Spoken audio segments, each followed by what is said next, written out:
오늘 말씀은 느헤미야 3장 28절부터 32절까지 말씀입니다. 느헤미야 3장 28절에서 32절까지의 말씀입니다. 구약성경 729페이지, 730페이지 그 정도에 있습니다. 느헤미야 3장 28절에서 32절 말씀 함께 읽겠습니다. 마문 위로부터는 제사장들이 각각 자기 집과 마주대한 부분을 중수하였고, 그 다음은 임멜의 아들 사독이 자기 집과 마주대한 부분을 중수하였고, 그 다음은 동문지기 스가냐의 아들 스마야가 중수하였고, 그 다음은 셀레미야의 아들 하나냐와 살랍의 여섯째 아들 하눈이 한 부분을 중수하였고, 그 다음은 베레가의 아들 무술람이 자기의 방과 마주대한 부분을 중수하였고, 그 다음은 금장색 말기야가 한 밑갓 문과 마주대한 부분을 중수하여 느디님 사람과 상인들의 집에서부터 성 모퉁이 성루에 이르렀고, 성 모퉁이 성루에서 양문까지는 금장색과 상인들이 중수하였느니라. 아멘.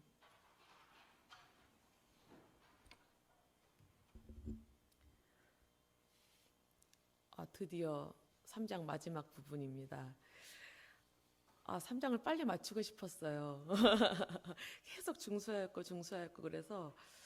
그러는데 볼수록 많은 것을 깨닫는 그런 장이었습니다.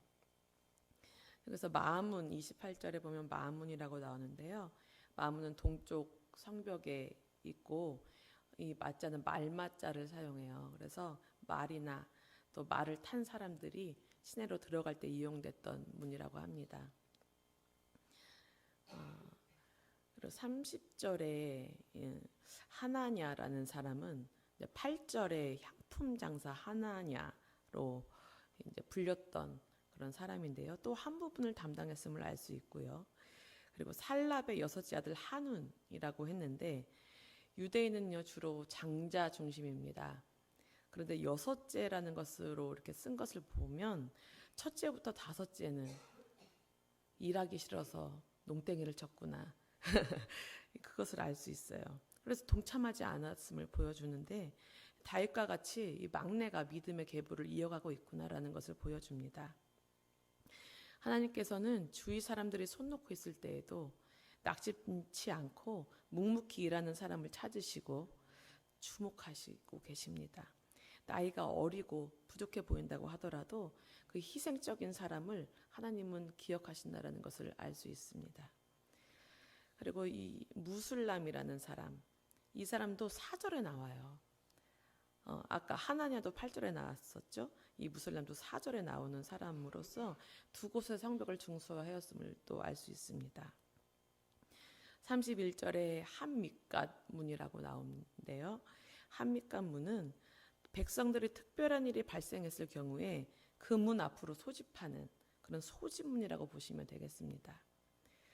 그리고 이제 이어서 드디어 이제 32절 성벽 공사의 마지막 부분입니다.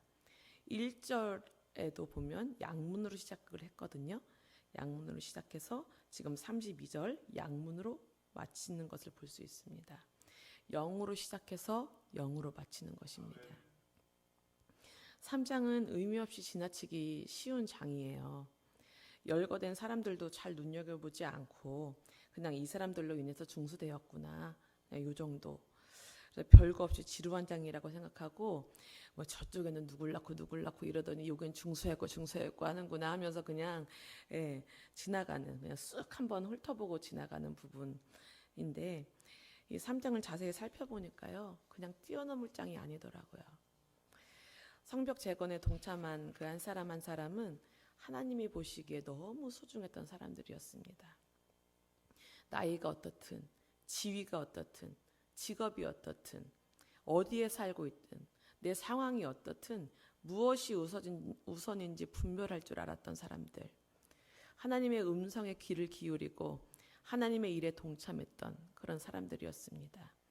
느헤미야는 이들의 이름을 기록했고 이 이름들은 하나님께서 기억하시는 이름들이 되었습니다. 그것이 중요한 것이죠. 무엇보다 무너진 성벽을 중수하는 것이 먼저 되어야 한다는 것을 알았습니다. 하나님을 내 삶의 주인으로 여기지 않았을 때, 하나님 말씀을 경솔히 여기지 않았을 때, 경솔히 여기고 듣지 않았을 때, 그리고 내 영에 깨어있지 못하고 세상에 물들어가고 빠져버렸을 때, 내가 원하는 대로, 내가 좋은 대로 선택하며 살아갈 때 성벽이 무너졌고 성전이 불탔고 포로로 끌려갔기 때문이었어요. 이들에게 필요했던 건 철저한 회개였습니다. 가슴을 찢는 회개였어요. 다시 여호와께로 돌아가자였습니다. 그것만이 살 길이었고 본래 하나님 옆에 딱 달라붙어서 그 음성 살아야만 살 수 있는 존재였음을 깨달을 수밖에 없는 그런 세월을 보냈던 것입니다. 하나님께서는 이스라엘 백성으로 하여금 그것을 깨닫게 하기 위해서 그 고난의 시간을 허락하셨던 것입니다. 성벽을 재건한다는 것은 이런 의미였습니다. 단순히 귀환하고 이곳에서 다시 살아야 하니까 적의 침입을 막기 위해서 이런 표면적인 이유가 아니었어요. 깊이 보면 악한 영의 지배를 벗어나서 어떻게든 다시 하나님의 보호하심 아래 있어야겠다. 하나님의 음성을 듣고 하나님과 교제하는 삶으로 회복되어야겠다. 그런 몸부림이었습니다. 하나님 떠난 삶이 어떤 삶인지 뼈저리게 느꼈거든요. 몇 사람의 마음이 아니었습니다. 거의 모든 사람들이 같은 생각, 같은 마음이었습니다. 그때 마침 하나님은 이 일을 이끌 수 있는 적임자를 선택하셨죠. 느헤미야를 선택하시고 기도하게 하셨고 하나님의 때에 역사하셔서 지금까지 오게 되었습니다. 그런데 하나님께서요, 같은 마음을 부어주셔도 빠지는 사람이 있다라는 거예요. 방해하는 사람이 있다라는 거예요. 하나님은 모든 사람에게 은혜를 부어주셨고 은혜 받을 길을 열어주셨습니다. 그런데 그 선택의 몫은 우리에게 있다라는 겁니다. 은혜의 길을 듣고 보고도 순종하느냐 불순종하느냐, 예수님을 믿느냐 안 믿느냐는 우리의 선택에 달린 거라는 거예요. 그래서 드고와 기족처럼 또 살랍의 첫째부터 다섯째 자녀들처럼 믿음의 계열에서 빠지는 안타까운 이들도 생겨나는 것입니다. 하나님께서 우리에게 바라시는 게 있다면 무엇이겠습니까? 우리가 사는 거예요. 우리가 하나님과 영원히 사는 것입니다.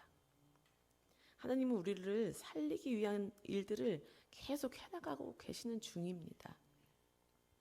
그런데 하나님께서 나를 위해 해나가고 계신 일들을, 우리 가정을 위해서, 우리 교회를 위해서 해나가고 계신 일들을 우리가 보지 못하고 느끼지 못하고 알지 못할 때가 너무나 많이 있다라는 거예요. 왜요? 우리의 성벽이 무너져 있기 때문입니다. 바로 세워져 있지 않기 때문입니다. 영적으로 단단하지 못하고 하나님 보시기에 인정받을 믿음으로 서 있지 못하기 때문입니다. 온전히 예수 안에, 말씀 안에 거하지 못하기 때문입니다. 기도하지 않기 때문입니다. 죄에 묻혀져서 회개하지 않기 때문입니다. 각자의 성벽을 재건하는 일을 속히 하셔야 합니다. 내 모든 삶의 방향을 하나님께로 돌리는 작업을 속히 하셔야 합니다. 나의 생각, 언어, 삶의 방향을 하나님께로 틀어버리는 것이 회개입니다. 여호와께 돌아가자, 이것이 회개입니다. 하나님 음성 듣고 그 말씀 따라 살겠습니다. 이것이 회개입니다. 진정한 회개가 있을 때 믿음의 성벽이 세워지는 것입니다. 그리고 3장을 통해서요, 에베소서 4장 16절 말씀을 떠올리게 돼요. 뭐냐면 그에게서 온몸이 각 마디를 통하여 도움을 받음으로 연결되고 결합되어 각 지체의 분량대로 역사하여 그 몸을 자라게 하며 사랑 안에서 스스로 세우느니라. 아멘. 3장에 많이 나오는 말 중에 중요한 말이 있는데 뭘까요? 뭔지 아십니까? 정말 많이 나와요.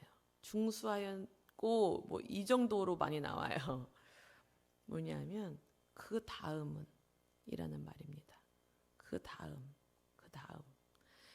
합력하여 선을 이루어가는 것. 각 마디를 통하여 도움을 받는 거예요. 혼자 가는 것이 아닙니다. 연결되고 결합되어서 함께 가는 것입니다. 지체의 분량대로 자기 집 앞을, 자기가 맡은 곳을, 자신이 해야 할 것을 다 하고 둘러보니 못한 곳, 신경 못 쓰는 것을 함께 해나가다 보니 그 성벽이 완성되어져 가는 거예요. 그렇게 그 공동체가 성장하게 되고 하나님의 사랑, 지체들의 사랑으로 인해서 연약했던 지체들도 함께 세워져 가는 것입니다. 어제 목사님 말씀하셨듯이 하나님의 뜻이 아니게 잘못 가고 있는 것들은 반드시 무너져야 됩니다. 무너지고 선하게 다시 지어져야 합니다. 이게 아니었구나. 이렇게 살아가는 것이 하나님께서 기뻐하지 않으신다라는 그 마음을 주셨을 때 바로 무너뜨리셔야 합니다. 바로 허무셔야 합니다. 그리고 다시 지으시면 됩니다. 고단제일교회도 지금 성벽을 재건해 가는 중이라고 믿습니다.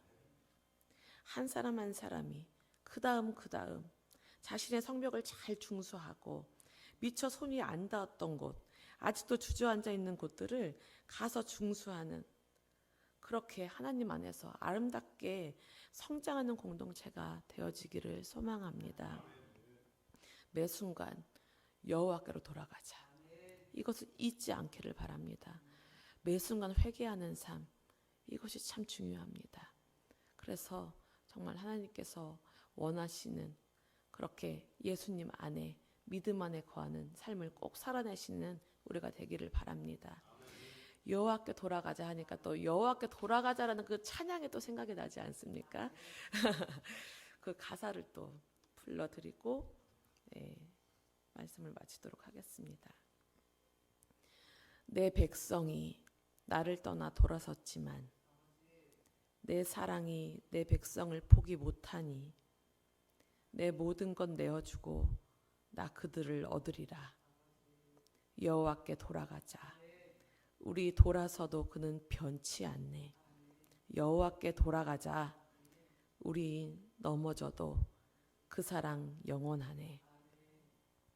사랑은 오래 참고 자신을 내어주네.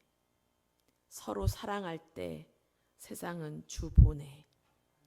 사랑은 절대 지지 않네. 사랑은 절대 지지 않네. 여호와께 돌아가자. 우린 돌아서도 그는 변치 않네. 여호와께 돌아가자. 우린 넘어져도 그 사랑 영원하네. 우리 여호와께로 돌아갑시다. 아멘. 기도합니다. 하나님 아버지 감사합니다. 주님, 느헤미야 3장의 그 여러 인물들을 통하여서 우리가 많은 것을 또 깨달았습니다. 주님, 우리도 그 한 사람이 되길 원합니다. 정말 그 믿음의 계보를 이어갈 수 있는 한 사람, 정말 무너진 성벽을 재건할 수 있는 그 한 사람, 정말 다른 나의 성벽뿐만 아니라 다른 성벽을 보며 울며 애통하며 그 성벽을 또 같이 재건해 줄 수 있는 그런 사람이 되기를 소원합니다. 주님, 그것은 곧 주님께 회개하는 삶이요, 주님께로 돌아가는 삶임을 기억하게 하시고 오늘도 주님, 제가 여호와께로 돌아가겠습니다 결단하고 나의 모든 삶을, 나의 모든 생각과 나의 모든 언어와 나의 모든 행동들을 주님께로 돌이킬 수 있는 삶을 살아낼 수 있도록 주님 도와주시옵소서. 감사하며 예수님의 이름으로 기도합니다. 아멘. 하늘에 계신 우리 아버지여, 이름이 거룩히 여김을 받으시오며 나라의 임하옵시며 뜻이 하늘에서 이루어진 것 같이 땅에서도 이루어지이다. 오늘날 우리에게 일용할 양식을 주옵시고 우리가 우리에게 죄 지은 자를 사하여 준 것 같이 우리의 죄를 사하여 주옵시고 우리를 시험에 들게 하지 마옵시고 다만 악에서 구하옵소서. 대개 나라와 권세와 영광이 아버지께 영원히 있사옵나이다. 아멘.